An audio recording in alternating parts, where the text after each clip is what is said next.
ভেবে দেখুন একটা কথা, ইন্ডিয়ান টিম আফগানিস্তানের বিরুদ্ধে একটা ওয়ান সাইডেড জয় আদায় করলো নিউ চণ্ডীগড়ের মাঠে।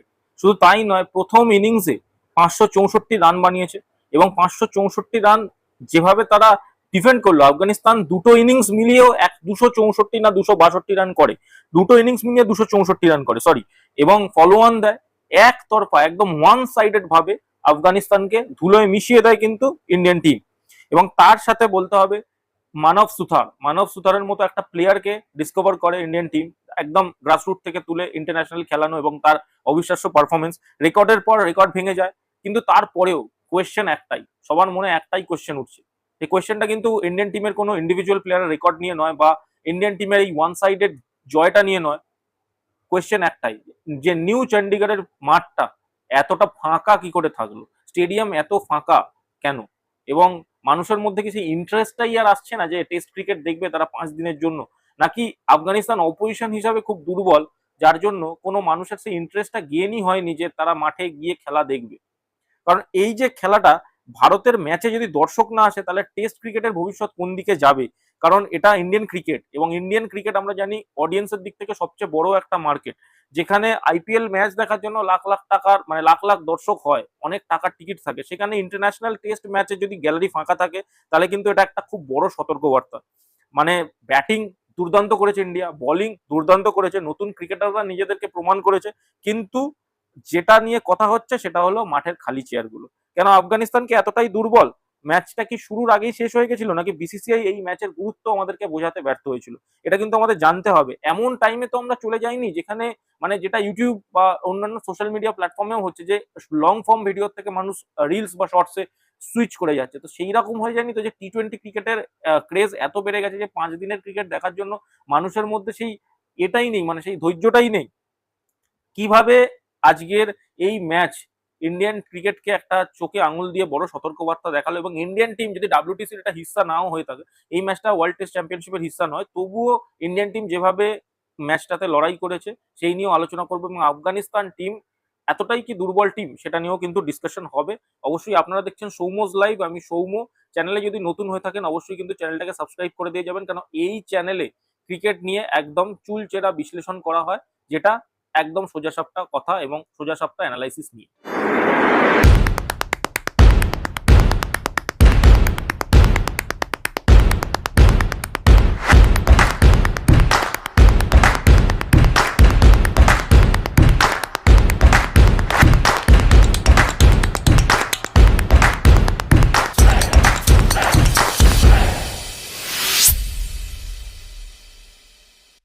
স্কোর কার্ডটা নিয়ে যদি একটু ডিসকাশন করে নেওয়া যায়, ইন্ডিয়ান ক্রিকেট টিম প্রথমে টসে জেতে শুভমান গিল এবং ব্যাটিং করার সিদ্ধান্ত নেয়। স্কোর বোর্ডে ইন্ডিয়া 564 রান 8 উইকেটের বিনিময় করে এবং ডিক্লেয়ার করে দেয়, এবং শুভমান গিল ক্যাপ্টেন বানায় 126 রান। তার আগে কে এল রাহুলও একটা দুর্দান্ত সেঞ্চুরি কিন্তু করে। এরপর আফগানিস্তানের ব্যাটিং স্টার্ট হয়। আফগানিস্তান শুরু থেকেই, একদম স্টার্টিং থেকেই তারা ভারতের স্পিন আক্রমণের বিরুদ্ধে কিন্তু একদম অসহায় হয়ে যায়। পুরো দল মাত্র প্রথম ইনিংসে 152 রানে অল আউট হয়ে যায়, যার মধ্যে রহমত শাহ একাই 60 রান করে, এবং কিছুটা বলা যেতে পারে কিছুটাই লড়াই করে, বাকিরা এক প্রকার মানে স্পিনের সামনে, মানে কি বলো, মানে সারেন্ডার করে দেয়। ফলো অন দিয়ে দেয় ইন্ডিয়ান ক্রিকেট টিমের ক্যাপ্টেন শুভমান গিল। তারপরেও কোনো পরিবর্তন হয় না। দ্বিতীয় ইনিংসে আফগানিস্তান মাত্র 112 রান করে, এবং ইন্ডিয়া একটা ইনিংস ও 300 রানে ম্যাচটা জিতে যায়। এবং বলাই বাহুল্য, ইন্ডিয়া টিমের জন্য এটাই হচ্ছে সবচেয়ে বড় জয় যে কোনো টেস্ট ম্যাচে। যদিও এই ম্যাচটা কিন্তু ওয়ার্ল্ড টেস্ট চ্যাম্পিয়নশিপের কোনো হিস্সা নয়। যশস্বী জয়সওয়াল, অবশ্যই আমি বলবো যশস্বী জয়সওয়াল একটা ফেল করেছে এই ম্যাচটাতে, তার থেকে বড় রান কিন্তু এক্সপেক্টেড ছিল। সাই সুদর্শনও রান করেছে, বাট এতটা করেনি যে তাকে আমরা এখনো অব্দি সেই স্টেবিলিটিটা দিতে পারি 3 নম্বরের জন্য। অবশ্যই গৌতম গম্ভীর বলেছে তাকে লং রান দেওয়া হবে নাম্বার 3-এ, তো দেখার বিষয়। বাট শুভমান গিল, কে এল রাহুল অবশ্যই কিন্তু ব্যাটিং এ দুজনের ভূমিকা খুবই গুরুত্বপূর্ণ। প্রথম ইনিংসে মানব সুথার দুর্দান্ত বোলিং করে, এবং দ্বিতীয় ইনিংসে কুলদীপ যাদব এবং অবশ্যই ওয়াশিংটন সুন্দর। বলতেই পারেন আপনি ম্যাচের হিরো কারা? ম্যাচের হিরো অ্যাকচুয়ালি অনেকে বলবে শুভমান গিল 126 রান, আবার অনেকে বলবে কে এল রাহুল প্রথম থেকে খেলে সেঞ্চুরি করেছে। কিন্তু আমার মতে ম্যাচের যে ম্যান অফ দ্য ম্যাচ হওয়ার মেন যোগ্য যে হয়েছে সেটা হচ্ছে মানব সুতার। তার কারণ অক্ষর প্যাটেল এবং জাদেজা দুজনেই কিন্তু এই ম্যাচটাতে সিলেক্ট হয়। তার জায়গা মানব সুতারকে চান্স দেওয়া হয়েছিল। আর দুজনেই কিন্তু অ্যাক্টিভ, রবীন্দ্র জাদেজাও কিন্তু টেস্ট ক্রিকেটের জন্য অ্যাক্টিভ, এবং অবশ্যই অক্ষর প্যাটেল তার জায়গায় খেলে সবসময়। তো সেই দুজনকেই সিলেক্ট না করে মানব সুতারকে নেওয়া হয়। 23 বছরের এই স্পিনার, মানে ফার্স্ট ম্যাচেই কিন্তু অবশ্যই একটা খুব ভালো বোলিং করে। ফার্স্ট ইনিংসে 6 উইকেট নিয়ে আফগানিস্তানের ব্যাটিংটাকে পুরো ধ্বংস করে দেয় এবং ম্যান অফ দ্য ম্যাচও হয়। দ্বিতীয় ইনিংসে অবশ্য ওয়াশিংটন সুন্দর এবং কুলদীপ যাদব কাজটা শেষ করে দেয়। ওয়াশিংটন সুন্দর 4 উইকেট, কুলদীপ যাদব 3 উইকেট নেয়, এবং স্পিন নিয়ে আই থিঙ্ক আমার মনে হয় না কোনো কথা আছে। তো আবার ঘরের মাঠে, যদিও কোয়ালিটি টিমের বিরুদ্ধে পারফরমেন্স কিন্তু দেখতে হবে। 2 বছরে পর পর দুবার হোয়াইট ওয়াশ হয়েছে কিন্তু ইন্ডিয়া, এইটা কিন্তু একটা বড় বিষয়। একবার সাউথ আফ্রিকা, দ্বিতীয়বার কিন্তু প্রথমবার নিউজিল্যান্ড এবং দ্বিতীয়বার কিন্তু সাউথ আফ্রিকা, দুজনের কাছেই কিন্তু হোয়াইট ওয়াশ হয়েছে। তারপরে কোয়ালিটি টিমের বিরুদ্ধে কতটা ভালো পারফরমেন্স করতে পারে স্পিন, সেটা দেখতে হবে। অবশ্যই রবীন্দ্র জাদেজা নেই, রবিচন্দ্রন অশ্বিন রিটায়ারমেন্ট নিয়ে নিয়েছে, কিন্তু এই যে নতুন ম্যাচ উইনার তৈরি হয়েছে, এটা কিন্তু অবশ্যই একটা পজিটিভ সাইড ইন্ডিয়ান ক্রিকেট টিমের জন্য, অ্যাটলিস্ট ইন্ডিয়ান টেস্ট ক্রিকেটের জন্য। এবার সেকেন্ড যেটা আমি ডিসকাশন করবো, যে আফগানিস্তান কি এখনো টেস্ট ক্রিকেটের মানে যে এটা পেয়েছে তার জন্য কি রেডি, সেটা বলতে হবে। কারণ অনেকে বলছে খুবই খারাপ খেলেছে, কিন্তু ব্যাপারটা সেটা না। আফগানিস্তান যে টোটাল টেস্ট ম্যাচ খেলে, সেটা খুবই মানে কি বলবো, হাতে গোনা টেস্ট ম্যাচ, খুবই কম। এবার তার জন্য তাদের যে প্র্যাকটিস সেটা থাকে না, এবং আফগানিস্তানের বলাই বল নিজেদের কোনো হোম গ্রাউন্ডও নেই। তো সেই জায়গা থেকে দাঁড়িয়ে আফগানিস্তানকে এইরকম ইন্ডিয়ান টিম যেমন খেলেছে, তার সাথে আরো বড় বড় টিমের খেলা উচিত। যত খেলবে তবে তো তাদের অভিজ্ঞতা বাড়বে। প্রথমত একদিকে অবশ্যই experience Indian cricket team side, অন্যদিকে আফগানিস্তানের ইনএক্সপিরিয়েন্স সাইড। তো এটা কিন্তু একটা ডিফারেন্স ক্লিয়ার হয়েই গেছিল। ইন্ডিয়া যতই ইয়াং টিম নিয়ে খেলুক, একটা জিনিস বুঝতে হবে যে শুভমান গিল, KL রাহুল, যশস্বী জয়সওয়াল, এরা কিন্তু এখন কাইন্ড অফ এক্সপিরিয়েন্স প্লেয়ার হয়েই গেছে। যেখানে আমাদের মানে কি বলবো, বোলিংও যথেষ্ট এক্সপিরিয়েন্স, কুলদীপ যাদব, ওয়াশিংটন সুন্দর, এরা কন্টিনিউয়াসলি টিমে খেলছে।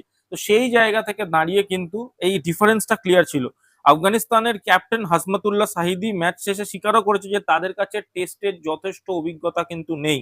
সমস্যা হলো টেস্ট ক্রিকেট যে শেখার জন্য টেস্ট খেলতে হয়, কিন্তু এই যে আফগানিস্তান, বাংলাদেশ, আয়ারল্যান্ড, এই সমস্ত টিমগুলো কিন্তু খুবই কম সুযোগ পায় বড় বড় টিমের বিরুদ্ধে খেলার জন্য। তাই তারা এরকম কোয়ালিটি টিমের সাথে যখন ফেস অফ করে, তখন কিন্তু তারা দাঁড়াতে পারে না। এই কিন্তু প্রবলেমটা কন্টিনিউয়াসলি চলছে। সবচেয়ে বড় কোয়েশ্চেন যেটা উঠেছে, যে মাঠের যে চেয়ার গুলো, গ্যালারি এত ফাঁকা কি করে হলো? মানে স্টেডিয়ামে একটাও লোক ছিল না। মানে প্রথমত মানুষের মাথায় এটাই হিট করেছে যে ম্যাচটাতে কোনো কম্পিটিশন হবে না, এইটা একটা প্রথম জিনিস।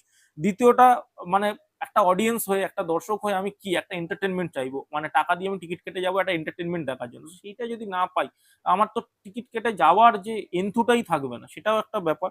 তার থেকেও বড় কথা, এখানে অনেকেরই মনে হয়েছে যে প্রথম দিন থেকে দ্বিতীয় দিনের মধ্যে খেলা, তৃতীয় দিনের মধ্যে খেলা শেষ হয়ে যাবে, খেলার মধ্যে কম্পিটিশন বিল্ডই করবে না।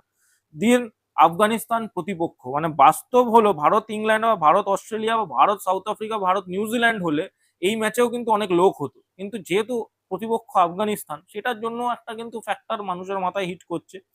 আর থার্ড এবং ফোরমোস্ট কারণ হচ্ছে, এটা ওয়ার্ল্ড টেস্ট চ্যাম্পিয়নশিপের মানে নয়, অংশ নয়। তো এইখানে ইন্ডিয়া জিতুক আর হারুক, WTC তে কোনো পয়েন্ট তাদের অ্যাড হবে না। ওই জন্যই মানুষের মাথায় সেরকম একটা মানে কি বলবো, মানে একটা ক্রিয়েটই হচ্ছে না যে এই ম্যাচটা দেখতে যাবে। বুমরা, জাদেজা, এদের মতো বড় বড় প্লেয়ার, বড় বড় এক্সপিরিয়েন্স প্লেয়াররা এই ম্যাচে খেলছে না। এবং অবশ্যই কিন্তু স্টার প্লেয়ার বিরাট কোহলি চলে যাওয়ার পর থেকে এমনিও ইন্ডিয়ান ক্রিকেটে, মানে টেস্ট ক্রিকেট কিন্তু ইন্ডিয়ান গ্রাউন্ডস গুলোতে স্ট্রাগলই করছে, এটাও কিন্তু আমাদেরকে অবশ্যই অবশ্যই বুঝতে হবে। এবং এইভাবে যদি ফাঁকা মাঠ থাকতে থাকে, তাহলে কিন্তু খুব মুশকিল। আমার মনে হয় এই যে ম্যাচগুলোকে এমন এমন গ্রাউন্ডে দেওয়া উচিত, যারা অবশ্যই, যেখানে অবশ্যই কিছু না কিছু লোক হবেই। নিউ চণ্ডীগড়ে কিন্তু একদমই লোক হয়নি, এবং এতটা ফাঁকা গ্রাউন্ড দেখে কিন্তু সবারই মোটামুটি একটা কোয়েশ্চেন মাথায় এসছে। এবার একটা, BCCI কি এই যে ম্যাচগুলো আয়োজন করে ভুল করছে? অবশ্যই না। BCCI এই ম্যাচ আয়োজন করেছে ভুল করেনি, তবে পরিকল্পনাটা অবশ্যই একটা ঘাটতি ছিল। এটাকে ডে নাইট ম্যাচ করা যেতে পারতো। ডে নাইট ম্যাচ হলে অবশ্যই একটু কিছু লোক আসতো, যারা উইকডেজে মানে সকালের দিকটা অ্যাভেলেবেল থাকে না, অফিস আওয়ারের পর কিন্তু কিছু মানুষ আসতো। আফগানিস্তানের মতো দলকে সুযোগ দেওয়ার খুব দরকার। আফগানিস্তানেরও মানে একটা ICCরও দরকার, যে আফগানিস্তান বা সেকেন্ড টায়ার টিম গুলোকে অবশ্যই নিজেদের বিরুদ্ধে একটা করে ম্যাচ খেলা না। আফগানিস্তান ওয়েস্ট ইন্ডিজের সাথে খেলছে, আফগানিস্তান বাংলাদেশের সাথে খেলছে, আফগানিস্তান আয়ারল্যান্ডের সাথে খেলছে, এইরকম ভাবে যদি এদের মধ্যে নিজেদের মধ্যে খেলা হয়, তাহলেও অনেকটা ইমপ্রুভমেন্ট কিন্তু হতে পারে। অবশ্যই এই যে মানে দর্শকদের চাহিদা এটাও কিন্তু বুঝতে হবে। এইরকম একদম ওয়ান সাইডেড খেলা যদি ইন্ডিয়ার সাথে এখন আফগানিস্তান বা বাংলাদেশের খেলা হয়, সেটার কোনো মানে তো এন্টারটেনমেন্ট তৈরিই হবে না। সেই জন্য এটা টেস্ট ক্রিকেটের জন্য এটা কিন্তু অবশ্যই খুবই হার্মফুল। অবশ্যই ২-৩টা টেস্ট সিরিজের দিতে পারে, ২-৩টে ম্যাচের টেস্ট সিরিজ দিতে পারে নিজেদের মধ্যে, আয়ারল্যান্ডের সাথে আফগানিস্তানের ৩টে ম্যাচের সিরিজ, অথবা আয়ারল্যান্ডের সাথে আফগানিস্তানের সিরিজ, আফগানিস্তানের সাথে বাংলাদেশের সিরিজ, এইরকম করলে নিজেদের মধ্যে, অবশ্য ওয়েস্ট ইন্ডিজও এখন সেই জায়গাতে চলে গেছে, তো তাদের সাথেও যদি সিরিজ করানো যায় তাহলে আই থিঙ্ক এদের নিজেদের এক্সপিরিয়েন্সও বাড়বে এবং কম্পিটিশনও পরবর্তীকালে ভালো দিতে পারবে। সবচেয়ে বড় কথা, এইটা কি ভারতের জন্য লাভ হলো? আমার মনে হয় লাভ তো হলো, আর সবচেয়ে বড় স্কোর কার্ডে দেখা যাবে আগামী 5 বছরের জন্য ইন্ডিয়া একটা টিম তৈরি করতে চাইছে, কারণ এখানে মানব সুতার, ওয়াশিংটন সুন্দর, সাই সুদর্শন, এরকম অনেকজন ইয়াং প্লেয়ারকে খেলানো হচ্ছে। এবং যেহেতু এটা ডাব্লিউটিসির অংশ নয়, তা সত্ত্বেও ইন্টারন্যাশনাল ম্যাচের এক্সপিরিয়েন্স কিন্তু এই প্লেয়ারগুলো পেয়ে গেল। ভারতের একটা ভবিষ্যতে স্কোয়াড তৈরি করা গৌতম গম্ভীর কিন্তু দীর্ঘমেয়াদী পরিকল্পনা করছে, এটা কিন্তু এখান থেকে ক্লিয়ার। এবং অবশ্যই বলতে হবে, নিউ চণ্ডীগড় টেস্টটাকে দুদিকে ভাগ করা যায়। একটা ইন্ডিয়ান টিম যারা ওয়ান সাইডেড ম্যাচ জিতেছে, একদম টেস্ট ক্রিকেটের ইতিহাসে, ভারতীয় ইতিহাসে সবচেয়ে বড় জয় তারা লাভ করেছে, এবং মানব সুতারের মতো একটা প্লেয়ারও তারা ডিসকভার করেছে। অবশ্যই গ্যালারিতে লোক নেই, এটা নিয়ে কিন্তু একটা অবশ্যই চিন্তার ব্যাপার। ভারত ম্যাচ জিতলেও কিন্তু টেস্ট ক্রিকেট অনেকের মনে হচ্ছে একটু হলেও হেরে গেছে।